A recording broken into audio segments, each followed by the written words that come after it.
हाँ भैया, तो आज का जो हमारा टॉपिक है वो पीडिया का नॉर्मल न्यूबॉर्न के बारे में हम पढ़ेंगे इसमें। ठीक है। इसमें हम सारे के सारे पॉइंट्स हैं। चैप्टर न्यूबॉर्न्स के जितने भी पॉइंट अंडर कवर होंगे वो सारे के सारे इसमें हमने पढ़ा रखा है। आप देखते जाइए, फाइनली 5 मिनट में समरी मिलेगा। ओके, तो स्टार्ट करते हैं। अगर हम हमारे पास होता है न्यूबॉर्न पीरियड। न्यूबॉर्न पीरियड किसको बोलते हैं? जो पहला 4 वीक होता है बच्चा पैदा हुआ आफ्टर बर्थ, जो पहला मतलब बच्चा पैदा हुआ वो 4 वीक, 28 दिन तक का जो टाइम होता है उसको बोलते हैं हम न्यूबॉर्न पीरियड। अब उसमें क्या होता है, जो पहला वीक होता है मतलब पहला 7 दिन बच्चा पैदा होने के बाद बोलते हैं, उसको बोलते हैं हम अर्ली न्यूबॉर्न पीरियड।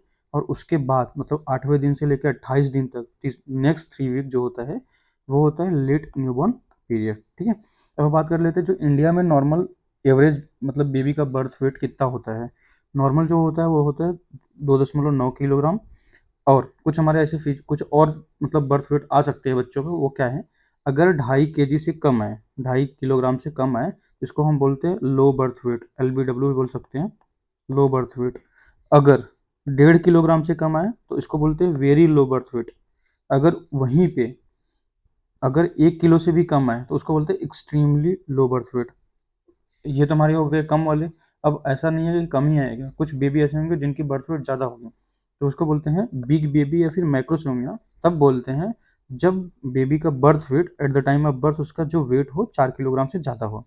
अब हम बात करते हैं, जो हमारा बर्थ वेट होता है ना वो हमेशा हमेशा का हमेशा किससे हम इंटरप्रेट करते हैं? Gestational age. Gestational age using intrauterine growth chart होता है ना, परसेंटाइल वाला चार्ट होता है। ये देखिए, ये परसेंटाइल वाला चार्ट है, इसी से हम करेंगे। ठीक है। देखो, जो हमारे पास 10th परसेंटाइल हो गया, ये 90th परसेंटाइल हो गया। परसेंटाइल का मतलब ये होता है, जैसे मान लीजिए 90 परसेंटाइल का मतलब ये है कि 90% के, जैसे किसी का अगर मान लीजिए 91 परसेंटाइल एग्जाम में आता है, उसका मतलब ये है कि जितने लोग इस एग्जाम दिए हैं उसमें से 91% बच्चे जो है नीचे हैं। परसेंटाइल का मतलब एक्चुअल में ये होता है। उसी की बेसिस पे ये देखो वो किया गया है। हमारे पास एक लोअर रेफरेंस कर्व लिया गया है जो कि 10th परसेंटाइल पे है, और एक अपर रेफरेंस कर्व लिया गया है जो कि 90 परसेंटाइल पे है। अब हम बात करते हैं, जो 90 और 110 के बीच में आएगा उसको बोलते हैं अप्रोप्रिएट फॉर गेस्टेशनल एज। और जो 90 परसेंटाइल के ऊपर आता है उसको बोलते हैं लार्ज फॉर गेस्टेशनल एज। जो 10 परसेंटाइल के नीचे आ रहा है उसको बोलते हैं स्मॉल फॉर गेस्टेशनल एज। और ये हमारे पास, ये हमें नीचे दिया है कौन सा वीक चल रहा है। ठीक है। उसके बेसिस पे pre term, term, post term हम उसको बाद में पढ़ेंगे। अच्छा, यहीं पे हमारे पास थियरी के फॉर्म में लिखा हुआ है जो यहाँ पे हमने समझाया है। देखिए, एनी वैल्यू अबव 90 परसेंटाइल, कोई भी वैल्यू 90 परसेंटाइल को ऊपर, उसको हम बोलते हैं large for gestational age, LGM। Baby between 10th percentile and 90 percentile जिसको बोलते हैं हम appropriate for gestational age, AGA। ठीक है। अब हम बात करते हैं अगर बेबी का वेट जो है वो 10th परसेंटाइल से कम है, ठीक है, तो उसको हम बोलते हैं क्या? Small for gestational age. अब हम बात करते हैं स्मॉल फॉर गेस्टेशनल एज, यही क्या है? ये कितने टाइप्स के होते हैं? दो रियल होता है, एक होता है नॉर्मल वेरिएंट होता है, इसको मोर कॉमन होता है, इसको हम बोलते हैं constitutional small for gestational age. दूसरा हमारे पास एब नॉर्मल, जो हमारे लिए ज़्यादा इंपॉर्टेंट है, एब नॉर्मल वेरिएंट, जिसको हम बोलते हैं IUGR। IUGR मतलब इंट्रायूट्राइन ग्रोथ रिस्ट्रिक्शन या फिर रिटार्डेशन, जो भी बोल लो। ये हमेशा के हमेशा हमेशा एबनॉर्मल वेरिएंट किससे एसोसिएट होगा? पैथोलॉजी से। पैथोलॉजी होगी तभी एबनॉर्मल आएगा। ठीक है। अच्छा, कुछ ऐसे पॉइंट्स है जो हमें डिफ्रेंशिएट करेंगे, वो IUGR है मतलब एबनॉर्मल, एबनॉर्मल काज है या फिर नॉर्मल SGA है। ठीक है, स्मॉल फॉर गेस्टेशनल एज। कौन कौन से 3 कॉजेज हैं देखना, हालांकि और भी हैं पर 3 मेनली हैं। जैसे क्या होता है, जो हमारे पास लूज स्किन फोल्ड्स, जो हमारे पास IUGR बेबी होगा ना उसका जो स्किन फोल्ड्स होगा वो लूज होगा, कम से कम 3 जगह। दूसरी बात, प्लासेंटा या फिर अम्बिलिकल कॉर्ड जो होगा ना वो थिन होगा। ठीक है। तीसरी बात हमारे पास क्या है, जो हेड का सरकमफ्रेंस होगा वो बहुत ज्यादा होगा, किससे? चेस्ट के सरकमफ्रेंस से। जो मतलब कितना ज्यादा मिलेगा? Greater than 3 centimetre. नॉर्मली जो होता है डिफरेंस हमारे पास, अगर नॉर्मल जो बेबी होता है नॉर्मल, उसमें क्या होता है डिफरेंस होता है हेड और चेस्ट सर्कमफ्रेंस में लगभग 3 सेंटीमीटर। लेकिन अगर वो IUGR का बेबी है तो उसमें ग्रेटर देन 3 सेंटीमीटर मिलेगा। अब हम बात करते हैं टाइप ऑफ IUGR। ठीक है। एक हमारे पास क्या हो गया, एक, अच्छा, कॉज क्या होते हैं टाइप ऑफ IUGR में? हमारे पास मैटरनल कॉज हो गया और फीटल कॉज हो गया। ठीक है। Maternal cause most more common है, M से मैटरनल, M से मोर कॉमन। ठीक है। अब हमारे पास मैटरनल कॉमन में जैसे डिसऑर्डर क्या होगा? अच्छा, मैटरनल कॉज क्या ही हो सकता है?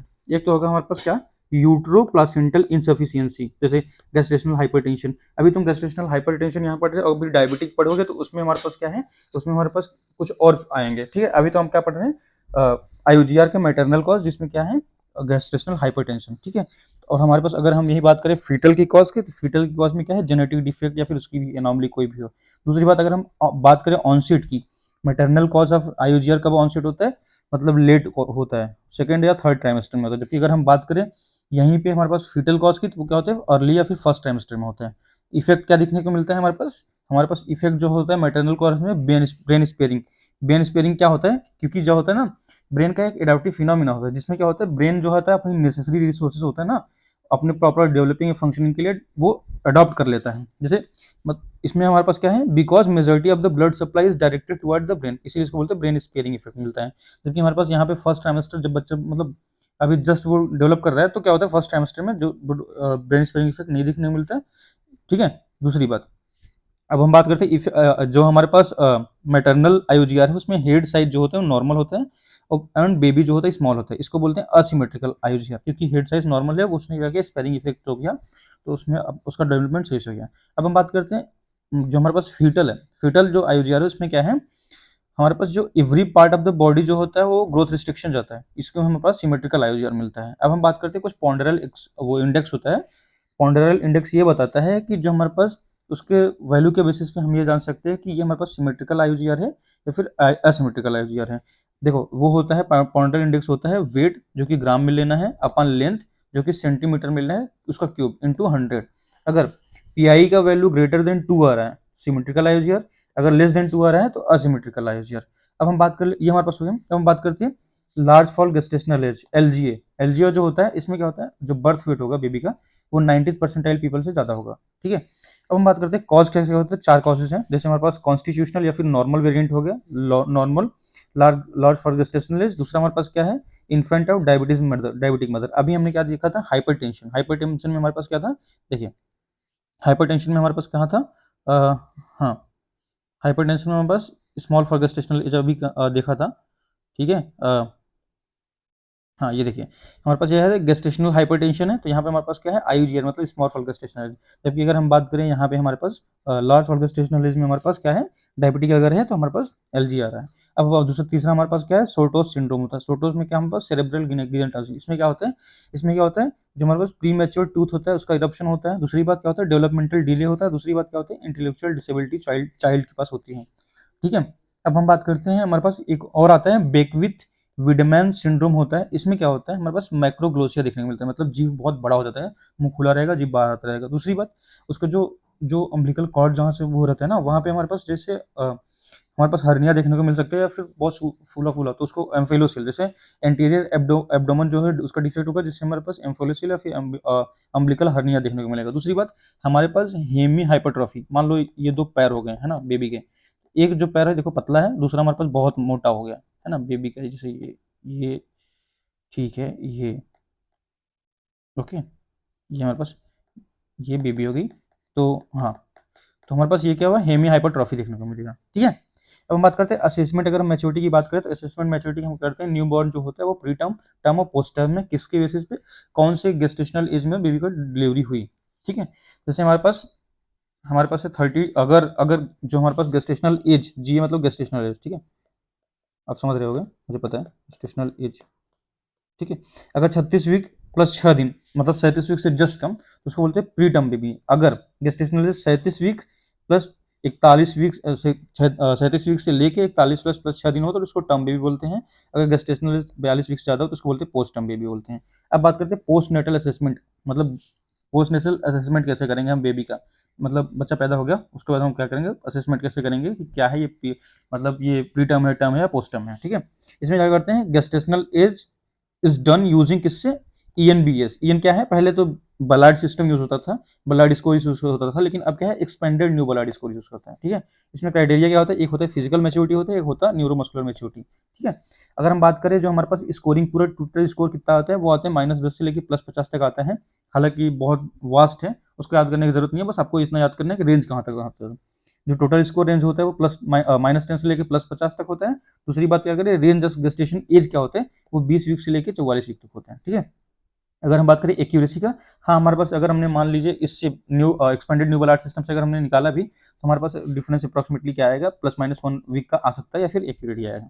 ठीक है, अब हम बात करते हैं डिफरेंशिएटिंग पॉइंट क्या है, जिसके अपीयरेंस के बेसिस पे अगर हम बात करें, जैसे प्री टर्म पोस्ट टर्म के बेसिस के प्री टर्म और टर्म में क्या डिफरेंसेस है। अगर हम बात करें पॉस्चर की, पॉस्चर में हमारे पास क्या होगा, एक्सटेंशन होगा। एक्सटेंशन प्री टर्म बेबी रहेगा तो उसके जो हाथ होते होंगे, जैसे हाथ हो गया, पैर हो गया, पूरा एक्सटेंड रहेंगे, पूरा पूरा फैले रहेंगे, क्योंकि इसमें टोन्स बहुत कम होती है। दूसरी बात अगर हम बात करें, जैसे बेबी टर्म होगा तो उसमें क्या होगा, फ्लेक्शन होगा, क्योंकि उसमें मसल्स में काफी अच्छे टोन्स आ जाएंगे। दूसरी बात स्कार्फ साइन, स्कार्फ साइन क्या है, आप खुद से आप वीडियो देखते हुए क्या हुआ, अपने एल्बो को जरा फ्लेक्स करिए और उसको क्या है, अपने दूसरे वाले एल्बो के साइड लेके जाइए। उसमें ये होना चाहिए कि जो स्टर्नम से एक लाइन, ऐसा ऐसा इमेजिन करिए, स्टर्नम से लेके लाइन अम्बिलिकल तक गया हुआ है, स्टर्नम से लेके आपके प्यूबिक सिम्फिसिस तक गया हुआ है, उसको आपको क्रॉस करना है, तो इसको बोलते हैं स्कार्फ साइन। इसमें क्या होता है, ये पॉजिटिव होता है प्रीटर्म में, क्योंकि ये एल्बो जो होता है, फ्लेक्स एल्बो क्रॉस करता है मिड लाइन, क्योंकि लोएस्ट में होता है, जबकि हमारे पास स्कार्फ साइन नेगेटिव होता है किसमें, टर्म बेबी में, because of the good tone.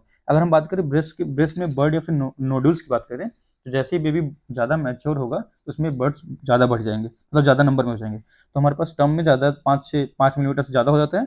और हमारे पास अगर ब्रेस्ट की साइज की अगर हम बात करें तो वो प्री टर्म में क्या होता है, लेस देन 5 मिलीमीटर होते हैं। एक्सटर्नल जेनिटलिया अगर हम मेल और फीमेल में अलग अलग बात करें, अगर हम मेल की बात करें तो प्री टर्म में क्या होता है, स्क्रोटम जो होता है लाइट होता है, उसमें कोई रोग्यू नहीं प्रेजेंट होता है, ठीक है।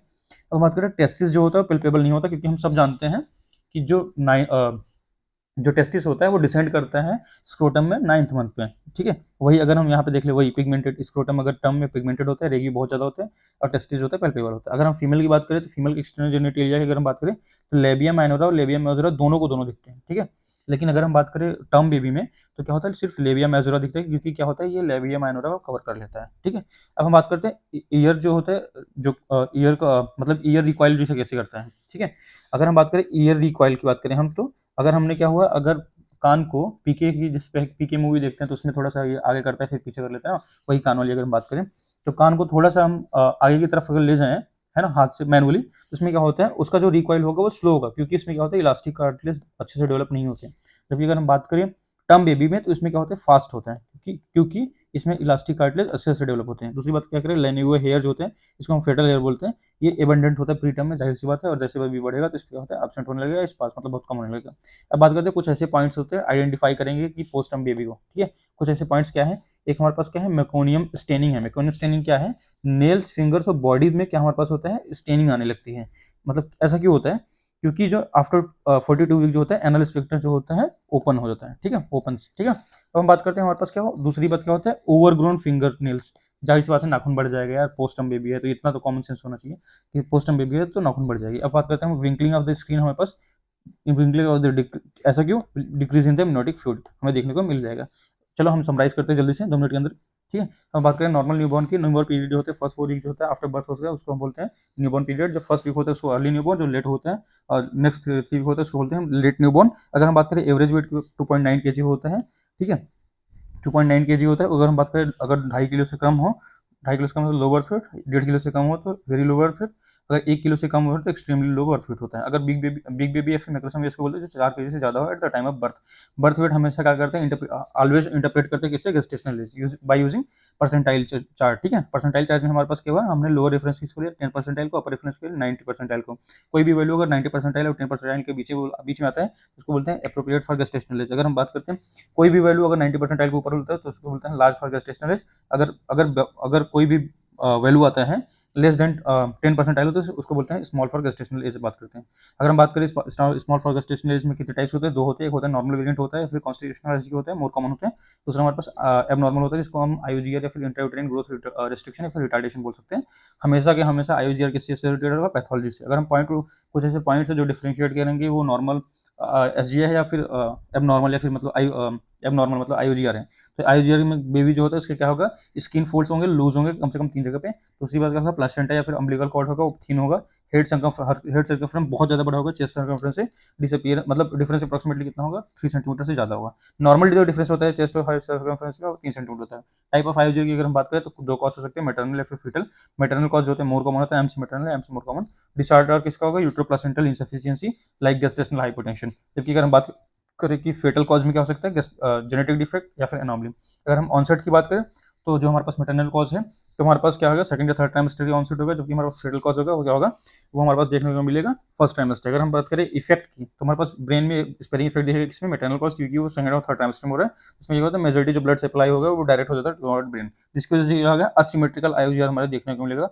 हेड साइज रहेगा नॉर्मल, लेकिन बॉडी का साइज कम हो जाएगा। क्योंकि अगर हम बात करें फीटल की आईओजीआर में, तो उसमें हमारे पास होगा, वहाँ पे कोई ब्रेन स्पेरिंग नहीं दिखेगा, क्योंकि वो अर्ली ऑनसेट होता है। दूसरी बात क्या होता है, यहाँ पे हमारे पास सिमेट्रिकल आईओजीआर देखने को मिलेगा। अब बात करते हैं पॉन्ड्रल इंडेक्स क्या होता है, वो डिफरेंशिएट करेगा आईओजीआर का सिमेट्रिकल है कि अनसिमेट्रिकल है, ठीक है, मतलब मैटरनल कॉज है या फिटल कॉज है। अगर हम बात करें ये पॉन्ड्रल इंडेक्स का फॉर्मूला क्या होता है, वेट जो कि ग्राम में लेना है, अपन लेंथ लेना है इन सेंटीमीटर क्यूब में इंटू 100 करना है। अगर पीआई पॉन्ड्रल इंडेक्स की वैल्यू 2 से ज़्यादा है तो सिमेट्रिकल है, अगर 2 से कम है तो असिमेट्रिकल है। अगर हम बात करें लार्ज फॉर गेस्टेशनल एज की क्या होता है, इसमें क्या होता है, बर्थ वेट जो होता है 90% से ज़्यादा होता है, ठीक है।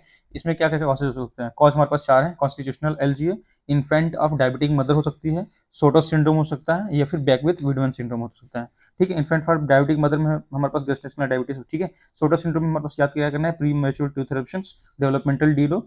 उसके बाद हमारे पास चाइल्ड विद इंटेलेक्चुअल डिसेबिलिटी। अगर हम बात करें विडमन सिंड्रोम में हमारे पास क्या होता है, मैक्रोग्लोसिया, जीभ बहुत बड़ा हो जाएगा। उसके बाद हमारे पास एंटीरियर एब्डोमिनल डिफेक्ट आएगा, तो हमें एम्फोलिसिल या फिर एब्डोमिनल अम्बिलिकल हर्निया देखने को मिलेगा। दूसरी बात क्या होगा, हम वही बताया, पैर बहुत ज़्यादा बड़ा हो गया, मतलब हेमी हाइपरट्रॉफी देखने को मिलेगा। असेसमेंट क्या करेंगे, मैच्योरिटी की हम प्री टर्म या पोस्ट टर्म, 36 वीक प्लस 6 दिन pre term, 37 weeks plus 41 plus 6 दिन जो होगा पोस्ट टर्म, सॉरी टर्म, और अगर 42 वीक से ज्यादा होगा तो पोस्ट टर्म। अगर बात करें पोस्ट नेटल असेसमेंट, बच्चा पैदा हुआ उसका असेसमेंट करेंगे, वो किससे करते हैं, पहले तो हमारे पास बैलाड स्कोर था, लेकिन अब क्या हुआ, एक्सपेंडेड न्यू बैलाड स्कोर है। इसमें हमारे पास क्राइटेरिया क्या होता है, फिजिकल मैच्योरिटी लेते हैं और न्यूरोमस्कुलर मैच्योरिटी लेते हैं। जो हमारे पास रेंज होता है गेस्टेशनल का 20 वीक से लेकर हम अप्रोक्सीमेटली 44 वीक लेते हैं। टोटल स्कोर क्या आता है, -10 से +50, ठीक है। एक्यूरेसी हो सकता है प्लस माइनस 1-2 का अलग फर्क हो सकता है। अगर हम बात करें डिफरेंशिएटिंग पॉइंट क्या क्या है, जिसके हम टर्म बोलेंगे पोस्ट टर्म बोलेंगे, हमारे पास पॉस्चर होगा, वो एक्सटेंशन में होगा, बेबी क्योंकि उसका लेस टोन, जो मसल्स का टोन होगा बहुत कम होगा।